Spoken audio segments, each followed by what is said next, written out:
소개 감사합니다, 교수님. 저는 서울성모병원의 임상조 교수 이관용이고요.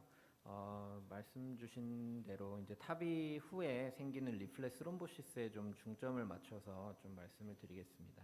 현재 이제 타비는 이제 시비어한 이제 서지컬 하이리스크 환자한테 인디케이션이 되었다가 점점 이제 로어 리스크 환자에게까지 확대가 되고 있는 추세이고요.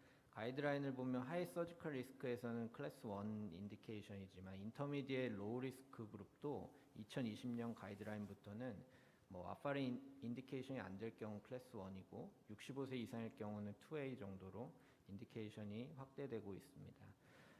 그렇지만 이제 그렇다면 문제가 전에 이제 75세 이상 노인에게 적응증이 되었을 때보다 좀 더 이 밸브를 오래 가지고 있어야 되는 문제가 있어서 그럴 경우에 이제 밸브가 망가지면 뭐 다시 밸브인 밸브를 해야 되거나 이런 롱텀 아웃컴을 우리가 좀 더 생각해야 될 시대가 된 것입니다. 그래서 이제 스트럭처럴 밸브 디터리오레이션이 올 수 있는 여러 가지 기전 중에 그렇다면 우리가 좀 더 신경을 썼을 때 이 악화를 막아줄 수 있는 게 뭐가 있을 것이냐를 생각해 볼 수 있는데 이 리플렉스 스롬보시스에 의한 밸브가 망가지는 거는 이제 저희가 의학적으로 좀 접근해 줄 수 있는 부분인 것 같습니다. 그래서 서브클리니컬 리플렉스 스롬보시스라는 게 이제 정의가 이제 NEJM의 2020년에 정리가 좀 되었는데요. 여기 보면은 밸브 임플란테이션 후에 나오는 CT 영상이고 여기 까맣게 보이는 부분이 이제 새로 임플란트된 리플렛에 스롬보스가 차서 이렇게 까맣게 보이는 부분이고요. 이 때문에 이제 리플렛 하이퍼 어테뉴에이션 된 리플렛 시크닝이 있는 이 할트를 저희가 이제 스롬보스로 정의를 하고 있고 이것에 의해서 밸브가 4DCT를 찍었을 때 이게 가득 찰수록 이제 밸브가 움직임이 떨어지기 때문에 이런 리플렛 모션의 정도에 따라서도 이것을 이제 스롬보스라고 이제 확정짓는 진단을 하고 있습니다. 그럼 이런 할트가 있을 경우에는 점점 이제 파이브로시스가 진행을 하고 스롬보시스가 점점 진행을 해서 칼시피케이션과 리플렛 시크닝이 오면서 결국에는 밸브가 망가져서 다시 스테노시스가 오게 되겠죠. 저희 기관에서 시행했던 CT 케이스고요. 보면은 밸브가 오프닝된 시스톨릭 페이즈 때 이렇게 스롬보스가 차서 검게 보이는 하이퍼 어테뉴에이션 된 게 확인이 되고 이럴 경우에 그렇다면 약을 만약에 바꿔서 안티스롬보틱한 이펙트가 더 있는 노악이나 와파린을 썼을 때는 이렇게 다 소실될 수 있는 것을 볼 수 있습니다. 리얼 월드 인시던스랑 이제 클리니컬 데이터들을 보면 요게 이제 할트가 발생하는 것이 이제 파트너 3 데이터에서 보면 타비 후에는 한 13% 정도가 발생을 하고 이제 1년 후에도 28% 정도가 발생을 한다고 보고가 되어 있고요. 요게 이제 할트가 증가하면 증가할수록 점점 아ortic valve 그레디언트가 증가를 하게 되고 이런 TIA나 스트로크 같은 이벤트들도 증가를 한다고 보고되어 있습니다. 또 재밌는 것은 이제 밸브의 타입에 따라서 이런 게 생기는 발생률이 좀 다른데요.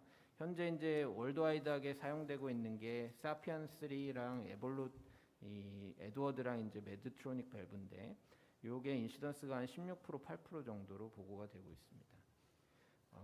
그리고 이제 팔로우편은 에코 데이터에서 보면 밸브 디터리오레이션이 점점 증가해서 이런 수치들이 안 좋아지고 TIA의 스트로크 레이트가 서브클리니컬 리플렉스 스롬보시스가 있는 군에서 좀 더 유의하게 발생률이 올라가는 것을 볼 수가 있습니다. 그렇다면 이럴 경우에 이제 와파린이라든가 리바록스 이런 노악제제를 사용했을 때 이제 다시 녹여버릴 수가 있는데요. 그럼 이니셜부터 이런 약제를 쓰면 되지 않냐라고 생각을 할 수가 있는데 저희 기관에서 찍은 이제 이런 레지멘에 따른 타비 후에 싱글 안티플레이틀릿, 듀얼 그리고 노악을 사용하고 이제 4DCT에서 발생한 인시던스를 보면 싱글 안티플레이틀릿은 21%, 듀얼은 12.1%, 노악은 0%가 발생을 했습니다. 밸브 타입별로는 마찬가지로 다른 데이터랑 비슷하게 메드트로닉 밸브에서 조금 덜 발생을 했습니다.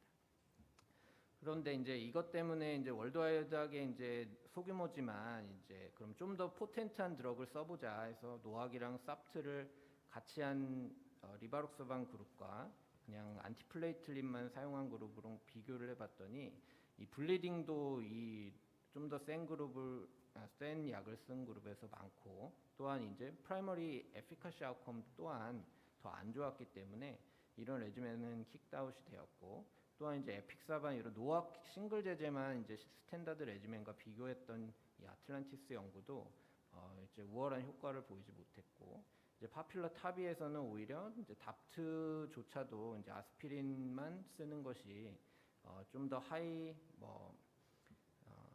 스롬보틱 리스크 환자가 아닌 경우에는 충분하더라라는 보고들이 있기 때문에 최근 가이드라인은 이제 라이플롱하게 아스피린 싱글 쓰는 것이 이제 2A 정도고요. 만약에 로우 리스크 블리딩인 환자는 이니셜인 3에서 6개월 정도는 이제 뭐 답트랑 그리고 이제 와파린을 쓰는 것 정도가 2B 정도로 레코멘데이션이 되는 상황입니다. 그렇다면 이제 이니셜 트리트먼트 스트래티지가 조금 컨트로버시한데 좀 더 포텐트한 약을 쓸 경우는 로우 블리딩 리스크도 있지만 어떤 환자가 더 스롬보틱 리스크가 높은가를 우리가 특정 지을 수 있다면 셀렉션을 잘 해줄 수 있을 것입니다. 이것이 보면 왜 이니셜이 중요하냐면 이 한 달에 이제 할트가 보였던 환자 중에 1년 후에 이제 스폰타니어스 레졸루션이 되는 게 한 50% 정도 되는데요. 할트가 없다가 새로 이제 한 달에 없었던 환자는 1년 후에 다시 생긴 확률이 한 20% 정도밖에 되지 않습니다. 그래서 이니셜에 잘 걸러주고 이때 안 생기게 잘 막아주면은 그 이후에는 크게 인시던스가 높진 않다는 것이죠. 그래서 얼리 CT를 찍어서 구별을 해주는 것이 중요하다는 말씀이고요. 그렇다면 이제 이 프레딕터가 중요한데 이런 스롬보시스가 발생시키는 프레딕터는 클리니컬한 팩터도 있겠고 다른 이제 밸브의 구조적인 문제 그리고 헤모다이나믹한 요인들이 관여를 할 수도 있습니다. 클리니컬한 팩터들은 저희가 잘 알고 있는 것들이니까 넘어가고 그러니까 리뷰에서 보면 뭐 남자, COPD, 오베시티, 스모킹 같은 게 연관이 좀 있었고요. 그리고 이제 이런 밸브의 이제 구조적인 문제로 살펴보자면 뭐 라지 다이어미터 밸브 인 밸브 프로시저를 한 경우, 인트라 애뉴라 임플란테이션을 한 경우, 그리고 이제 로우 플로우 로우 그레디언트 AS, 이젝션 프랙션이 적었던 경우에서 이렇게 스롬보스가 더 잘 생기는 것으로 보고가 되어 있습니다. 그렇다면 이제 리플렉스 스롬보스가 생기는 메커니즘에서부터 저희가 접근을 좀 해보자면요. 이제 밸브 스트럿이 들어가니까 이게 리엔도셀리얼라이제이션이 되는 과정이 한 3개월 정도 걸립니다. 그래서 이 당시가 좀 잘 스롬보스가 생기는 과정이고 오톱시 데이터에서도 얼리 스롬보스 포메이션이 발견이 되었습니다. 그렇다면 이 시기에 좀 더 조심을 해야 되는 건 맞는데 어떤 환자에서 좀 더 어떻게 밸브를 임플란테이션 한 경우에 어떤 밸브를 쓴 경우에 좀 더 잘 생기더라 왜 그럴까 이런 거에 집중을 해보면요.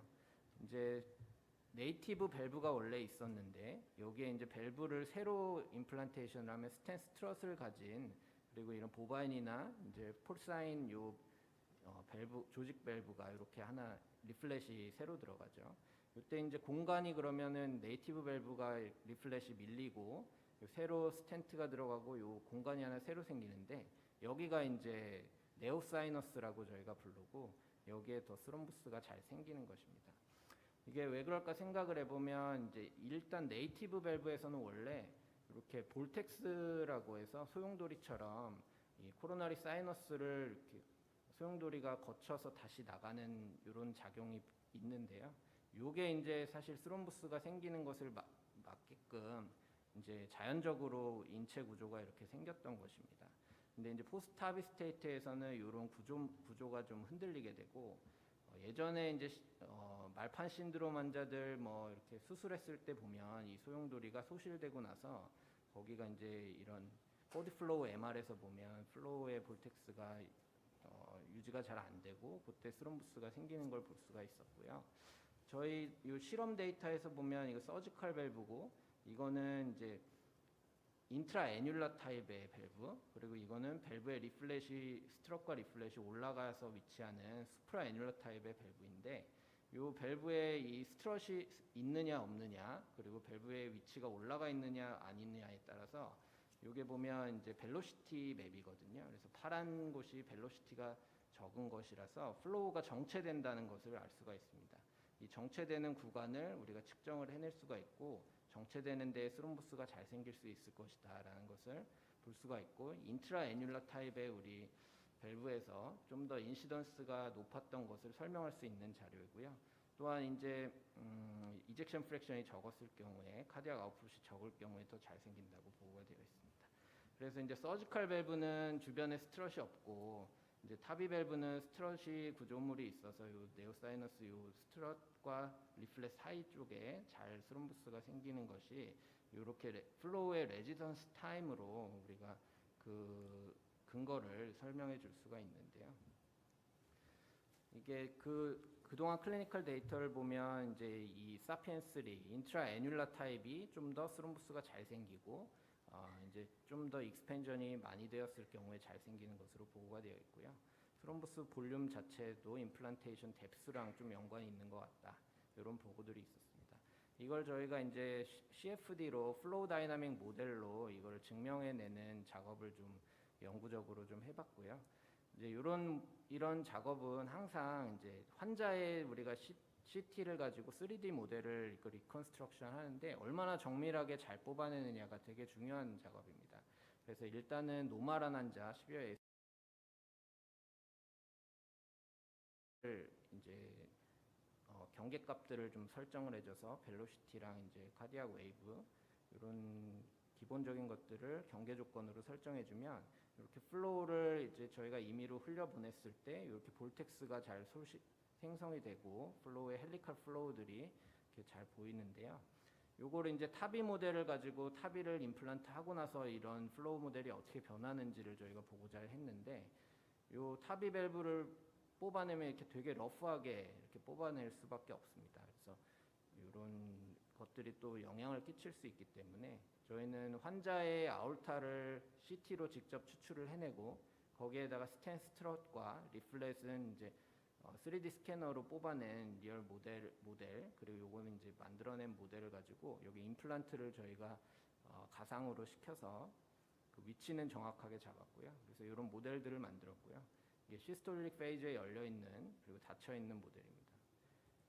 그래서 정밀도가 꽤 올라간 정도의 수준을 작업을 했고, 이게 이제 사피엔 밸브를 가지고 인트라 애뉼라 타입 밸브에 이제 임플란트된 위치 그리고 네오사이너스의 모양 이런 것들을 정밀하게 잘 뽑아냈고, 요거는 이제 수프라 애뉼라 타입의 밸브고 리플렛이 올라가서 위치되는 것들 이런 것을 잘 구현을 해냈고, 요 두 가지 타입을 가지고 그렇다면 이제 리플렛 스럼보시스가 어떤 환경, 어떤 프레딕터에 따라서 오는 것이냐를 밝혀내는 게 저희의 연구 주제고요. 그래서 이렇게 이게 이제 수프라 애뉼라 타입이고 이게 인플라 애뉼라 타입의 밸브인데 이 리플렛이 위치하는 위치 자체가 이 높이가 좀 다릅니다. 그리고 이제 오프닝 자체의 크기도 조금 다를 거고요. 그래서 그런 것들이 영향을 끼치는 것을 실험적으로 증명을 하자라는 것이 저의 목표고, 이게 거의 한 13mm 정도의 이게 높이의 차이를 가지고 있는 것으로 밝혀져 있습니다. 그래서 이제 이렇게 일단은 높이가 정말 중요한 것이냐에 대해서 보기 위해서 같은 경계 조건으로 일단 인트라애뉼라 타입의 이 사피엔 밸브 모양을 가지고 높이만 다르게 측정을 해가지고 이때 이제 이런 벨로시티나 월셔 스트레스 매핑 그리고 뭐 플로우 레지선스 타임까지 저희가 측정을 해봤고, 이제 스프라애뉼라 타입이 좀 더 이제 보면 이게 벨로시티가 높은 곳이 월셔 스트레스가 좀 높을 것이라 생각이 되고 있고, 이렇게 파티클을 이렇게 저희 흘려봐가지고 파티클의 레지던스 타임을 각 네오사이너스에서 측정을 하고 있습니다. 그래서 이걸 바탕으로 보면 이제 지금 이제 타임을 얼마 정도 줘야 될 것이냐가 결정이 안 돼서 어큐뮬레이션 이펙트는 못 봤지만 이제 각 타입별로 좀 차이가 나는 것을 볼 수가 있습니다. 그리고 또 한 가지는 저희가 FSI라고 해서 플루이드 스트럭처럴 인터랙션을 보는 이렇게 모션까지 집어넣어서 리플렛이 이 EOA가 얼마나 어떻게 다르냐에 따라서 보면은 이 끄트머리 부분이 잘 안 움직이지 않습니까? 이 부분이 요 이제 월셔 스트레스로 나타내고 본 미세스 스트레스로 나타내면 이게 로우한 값을 나타낼 수 있는데, 그런 에리어 그리고 이제 그 절대값 정도를 측정을 해서 이런 포스트 임플란테이션 CT를 가지고 이제 리플렛 스럼보시스가 잘 올 수 있는 환자인지 그런 리스크를 평가할 수 있는 지표로 삼을 수 있을 것 같습니다.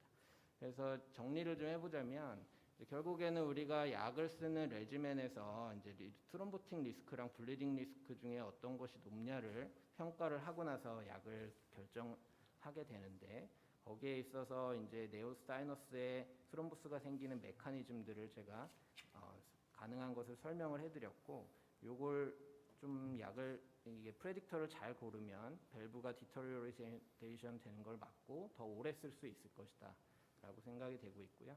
지금까지 생각해본 프레딕터로는 이제 좀 더 스프라 애뉼라 타입이 좀 더 좋을 것이고, 익스펜전 되는 디그리에 따라 다를 것이고, 그리고 이제 커스브 앵글이나 스텐트 하이트나 카디악 아웃풋 정도에 따라서 영향을 끼칠 거라고 이제 보고가 되어 있고, 이제 페이션 팩터로는 다음과 같은 것도 또한 이제 같이 고려를 해야 될 대상으로 알려져 있습니다. 그래서 저희가 이제 페이션 스페시픽한 모델을 3D로 뽑아낸 것이고요. 요거를 이제 CFD를 적용을 해서 이런 헤모다이나믹한 프레딕터를 뽑아서 이제 스롬보틱 리스크가 높은 환자를 선별하는 연구를 진행하고 있습니다. 경청해 주셔서 감사합니다.